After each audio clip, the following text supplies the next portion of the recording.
that summer we moved in and I felt really great that summer, a lot of energy and full of life. And then the fall started and I don't remember feeling well from that point on. That took us on a nearly 20-year journey of figure out what was going on. So then after the birth of our second child, I never got my health back. It was fatigue and pain and all kinds of crazy issues that came, and come to an understanding that maybe it was the indoor air quality that was making the difference in my health. You are listening to the Manage Mold podcast. This podcast was made for families on a health journey that need the real, no-holds-barred answers on how to create and ensure a healthy home. This show should be your launching pad to give you the information, guidance, and inspiration and clarity you need on your journey back to a healthy home. My name is Dean Malstead. You can find and follow me on Facebook and LinkedIn. Welcome to Manage Mold. We are here with the Manage Mold podcast. This is episode 9. And today we interview with Jullie. And Jullie has a phenomenal story, things that have happened in her life and that brought her together with our company in the recent past, and some things that she went through in her own home and with health. And she wants to share and give some encouragement to people who are at various parts of this journey. And again, to remind everyone, there are moments of hopelessness and there are moments of despair that can happen in any of these situations. If you're not doing well health-wise, and if you've got issues in your home or you think you've got issues in your home and you can't identify those, there are moments where it just seems like we don't have answers. And it seems like every one of us who have gone through this experienced that piece. And I know in Jullie's case, there have been many disappointments along the way, but there's also been many celebrations. And she's actually arrived at a certain point with her home and some conclusions about what have been and what she's gone through. And she is ready to share those things today and give everyone who's listening a view kind of to the inside of what it's like to go through this. And so Jullie was a client of ours where we went and did an inspection, and then we did some guidance as far as helping understand where things were at with her home, and then gave some ideas and some connections of some of the solutions that could come her way. And so here we are, and we've got Jullie with us, and I'd like her to introduce herself and kind of start sharing her story. So I got to know Dean a few years ago when we were needing to make some final inspections on our home. We had been through 3 mold remediations by that point and still had that gut feeling that we had not uncovered everything. And we're looking for identifying those last pieces. And I just was stuck because we had been through 2 inspectors and we had been through 2 different remediation companies and wasn't quite sure how to go about trying to identify what was still missing. And one of the doctors I was working with had suggested contacting Dean. And I had learned over the years that it was wise just to follow those leads and those suggestions that I had been given. So I called Dean, not really knowing what was different or what I was going to find. And Dean shared his story with his family and the journey that they had been on. And I had that assurance that he was going to be able to help us. So he came with that Instascope machine of his, and we were able to quickly identify the last pieces of the puzzle that we needed to get fixed in our home so that we could move on from that part of the journey and move on to that last piece of the recovery. So that's how I got connected with Dean. So Jullie, why don't you tell us a little bit of the backdrop, if you can, how you got to a point where, I guess, where you knew you had some health impacts that you were experiencing, and then how you made the connection to your home.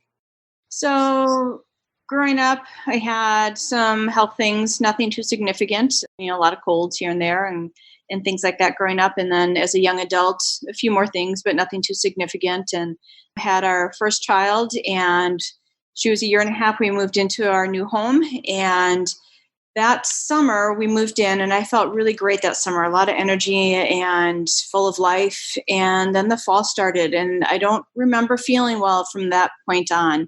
And that took us on a nearly 20-year journey of trying to figure out what was going on. So then after the birth of our second child, I never got my health back. It was fatigue and pain and all kinds of crazy issues that came. And So it was a lot of health journey after that, of trying to figure out what was going on, why I couldn't get better, lots of different doctors and foods and supplements, and come to an understanding that maybe it was the indoor air quality that was making the difference in my health. And maybe that was the reason for why I couldn't get better, and why things that doctors would recommend and suggest for me wouldn't make a difference. So brought in an inspector into our home, and what I had suspected at that time was that some surface mold issues in our master bathroom might be the reason that we had some mold issues, and didn't know enough at that point to really understand the questions that I needed to ask, or the reasons that this could be a good suspicion to be pursuing. But he came into our home and asked the questions that needed to get asked. It was very clear that there was a lot of water damage in our home, and most of it was in our basement. And it was all hidden from water loss from water heater to sump pump water losses. It was a finished basement with drywall and paneling on top of that drywall that never gotten removed. So little by little identified those pieces in the basement, and there were other pieces in the basement too, but that became an understanding of, and some of the pieces were not, some of the water damage had happened before we had moved in. So connecting those dots back to that first summer of when we moved in, things were okay, but then never really getting myself back on my feet again, and suspecting and that our home is probably a big piece of that puzzle for us. So when that process took place with that first inspector, it probably surprised you, some of what he revealed to you, the way it sounds. Yes, because I was thinking maybe there were some issues in our master bathroom. I had no idea that I needed to think about some pumps that had failed and water heater that had broken. So those things were not even on my radar as a reason for water damage in our home. And I, at this point, don't even know if our home smelled moldy and musty or not, because if it did, it was so normal that I didn't even notice it. So I don't have that as a piece to help me identify or think about that as, yeah, for sure, I should have picked up on that, because it was just normal. So at the point where he came and there was probably some amount of discussion at the basement level, were there visual signs that you could see at that point that there was a problem? Nope, none. Okay. And that's the interesting part to note for everyone, is it's always easy to find the things that you can see, obviously, but the things that you don't see, those are the ones that really can fool us. And so it sounds like you're the typically average home at that point, typically average homeowner. And here comes somebody into your home who says, hey, there was these events that took place in the past. Have you thought about what the lingering effect is? And then what happened after that? Went through one remediation in the basement, and it was more of a somewhere between the bare minimum and going all the way. And because we didn't go all the way, we didn't identify all the sources of the water damage. I had said, oh, the sump pump failure didn't happen in that part of the basement. The water didn't get over there. And, that just wasn't true, because I don't know, a year or two later it was, kept on finding things and found, no, there really was more issues down there. And there was just more that needed to get done and more that needed to get removed. All of the paneling needed to be removed. All of the drywall needed to be removed. So it was a process of elimination too, instead of getting it all at the first time. And what I kind of learned too at the beginning was that some of the mold inspectors are reluctant to have you go too far and do too much, because people don't want to hear that. They don't want to hear how much you have to do or to get rid of, or how extensive the damage might be. And I don't know if we were in that place that we were ready to hear all of that either. And at that point, I was not connecting that water damage in our home was a big source of health issues for me. I hadn't quite made that connection yet, had not found a doctor to help me figure that out. So when did that connection take place? That connection happened, so that was the first mold inspection started taking place in the summertime, and my teacher and I had been transferred to a different school, and the remediation was happening right about the time that the school year was starting up again, and really wasn't quite sure what water damage buildings was doing to my health. And the school that I moved into had significant air quality issues that really set me back. And at that point, then it became very clear to me that the air quality in a building was a big source of my health issues. And so you must have done some studying along the way.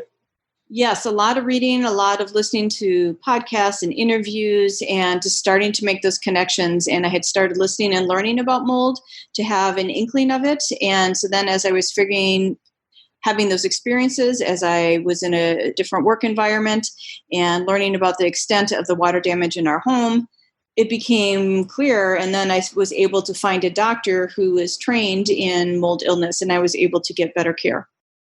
Okay. So you had mentioned that you had a first remediation. So then did you then, at a certain point after reading, discussing maybe with some others or doing when you're on your knowledge quest, did you then schedule a second remediation, or how did you come to that? Yeah, so then that one came through getting connected with a doctor who was familiar with mold illness. And I said to him, I don't think we have everything in our home, but not really sure what to do. Because again, you've been through one inspector who said, yeah, this is it. And this remediation company said, we've done this and you're good. But still suspecting that I didn't have everything in our home. So then he recommended a different inspector and a different remediation company. And then that's where more of the water damage was identified and more remediation took place. So now you're with your second group of professionals, a different inspector, a different remediation company. What happened with both of those?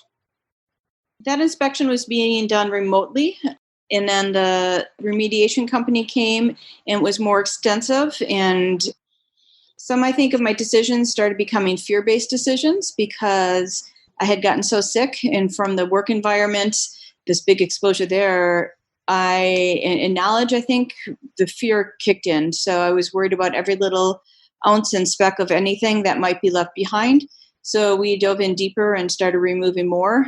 But it also became clear that our bathroom on our first floor, we have a ranch, and that bathroom was definitely a problem. So in the second round, we had to gut that bathroom in order to get the mold out of the bathroom there, and that improved the air quality upstairs, and found a few more issues in the basement that still needed to get addressed. So that's where the second one went. So along the way, did you have any pushback from anybody, family members, coworkers, friends? Because at a certain point, when you get to a certain knowledge level with indoor air quality and health issues, it's quite common to have that. Did you have any pushback from people? My way of coping with it tended to be more to isolate and keep to myself. I found over the years, as I learned about things, I would get really excited about a new topic that I would learn about. And I thought, oh, everybody needs to know this. And they need to know this about this food or about whatever it was that I was learning about. Very excited. And quickly learned years ago that, not everybody has the same level of enthusiasm and excitement. So by this point of mold issues, I was already aware that not everybody was going to receive my enthusiasm or my knowledge in the same way. So I learned to be careful on how I shared and who I shared with, and learned to just kind of plant some seeds and toss them out there and see how people respond. And if they don't respond in a way that seemed to be that would initiate a conversation or a discussion, then I would let things drop, because to me it just didn't seem to be worth it. Or having conversations with somebody would tell you, well, just throw some bleach on it and you're good. And to me, that's a closed door. I don't need to have any more discussions with this person. It's not my place in this part of my journey to try to change them or to educate them. I just needed to focus on getting myself well and finding the people who would be receptive to listening enough to be able to help me with the way that I needed to have things done. So I let those people go pretty quickly. I didn't try to drag them along because it wasn't going to help me. I didn't have the energy for that. Yeah, overall, in my work building, the administrator that I had was great. He was able to find a different location for me to be in for the remainder of that year so that I had a chance of keeping my head above water.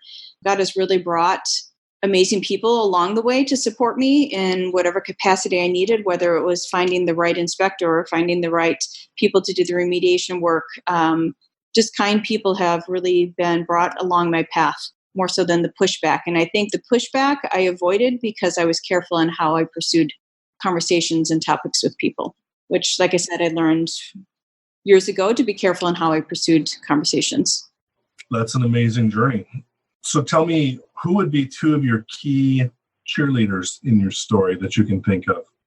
My sister, and she's my cheerleader, and we are more online texting through WhatsApp because she's often out of the country. So she'll be my unbiased person that will listen to me and tell me to keep on going. And I have a dear, dear friend who has listened all the way along, has not gone through it herself, but she always listens with kindness and understanding and helps me to reframe my thinking and to take a situation and look at it through a different lens. She's always been a source of encouragement and hope and giving me scripture to use as my rock and my foundation to stand on. And my mom too, for sure, would definitely have listened to more tales of woe than I would like to admit, but she's been a good listener all of these years. Yeah, that's fantastic. So along the way, you advocated for yourself, obviously. So you've got those things in place that help guide you and keep you on basically a solid path moving forward. It gets you to the second remediation. What was the result of that? The second one, things were definitely better. And I was in a different work environment, so things were definitely improving. But there's still, it was that gut feeling that things weren't quite right. And again, just not quite sure how to figure out what it was. But I'd started getting pretty good at knowing where things were coming from and trusting my gut judgment that something wasn't right. And I suspected where a couple things were. But there are things that you don't know how to dig them apart.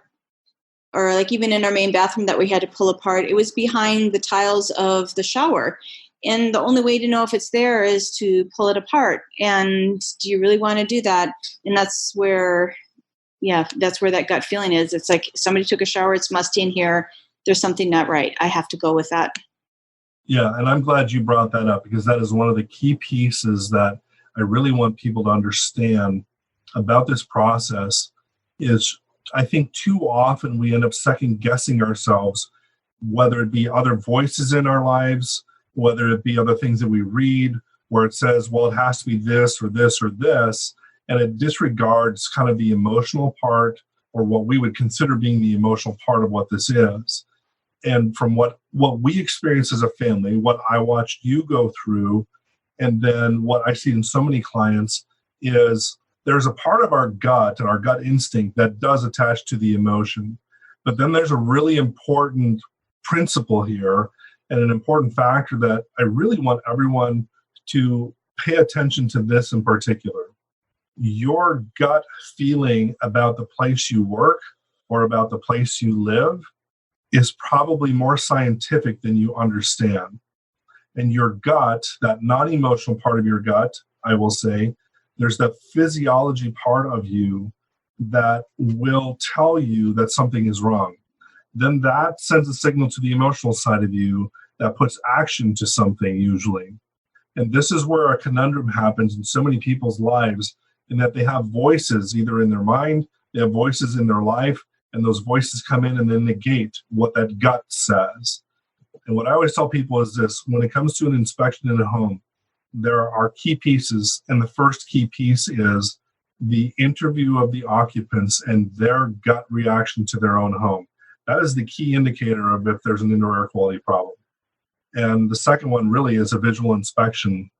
And to have experience and some of the right tools to do a visual inspection, you put those two things together. And for all the people who are always clamoring after what kind of sampling should I do, oftentimes sampling isn't even needed, but it does provide extra data at a certain point when it makes sense to do it. And so I'm so glad you brought up exactly the way you did, because it was your advocacy and it was your paying attention to what your gut was telling you that really led you to your success. Yes. And I remember when you were in our home, you emphasized that it was important to really go with those gut reactions and gut feelings and to not dismiss those. Yeah. So you've got a really interesting story because you and your family are so much like me and my family, so much like so many families. We're the average family. And right. You don't plan for or expect these things in your life, but then they happen. And right. So how is it that you deal with these things is really what it comes up to. I think what we should do at this point is we've got a great transition point going from kind of the backdrop of your story. And I think let's put this into a second episode and let's finish out in the second episode in kind of a teaser, and let's find out more about then what happens after this point for you. Thanks so much for listening to the Manage Mold podcast. Do you have a question that you'd like me to answer raw and uncut on the podcast? All you need to do is head over to Apple Podcasts and do 3 simple things. Leave a rating and review telling me what you think of the podcast. In that review, ask anything you want related to your home's health. And if you want a shout out, leave your Instagram handle or name. That's all. Then listen in to hear your question answered live, raw, and uncut. This is Dean Malstead. Join us next time on Manage Mold.